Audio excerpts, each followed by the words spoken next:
रे भाई प्रथमे यही लिंब गछ को देखुच एडे बड़ बड़ फल ହେଇଛି ମାନେ ଫଳ ଫଳିଛି ବୁଝିଲ।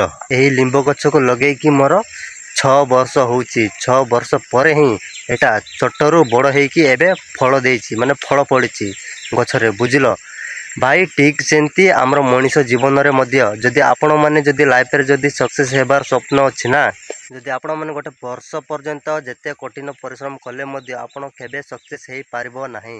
ସକ୍ସେସ୍ ହେବା ପାଇଁ ଗୋଟେ 7ରୁ 6 ବର୍ଷ ପର୍ଯ୍ୟନ୍ତ ପୁରା ପରିଶ୍ରମ କରିବାକୁ ପଡ଼ିବ, ତାହେଲେ ଆପଣମାନେ ପୁରା ସକ୍ସେସ୍ ହେଇପାରିବେ।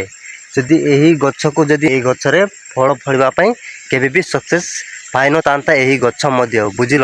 ଯଦି ମୁଁ ଯତ୍ନ କରିନଥାନ୍ତି ଏହି ଗଛ ଏଡ଼େ ବଡ଼ ହେଇନଥାନ୍ତା, କେଉଁ ଗାଈ କି କେଉଁ ପଶୁ ଖାଇ ଦେଇଥାନ୍ତା।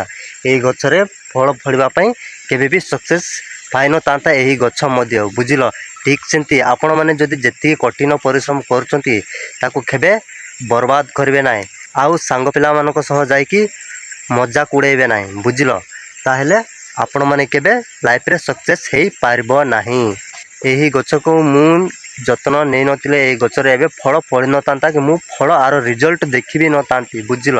ୟାକୁ ମୁଁ ଯତ୍ନ ନେବାରୁ ଏଠି ଫଳ ପଡ଼ିଲା ବୁଝିଲ। ତ ଫ୍ରେଣ୍ଡସ୍ ଏମିତି ଭିଡ଼ିଓ ଦେଖିବାକୁ ମୋ ପେଜ୍କୁ ଫଲୋ କର, ଲାଇକ୍ କର। ରହିଲି, ବାଏ।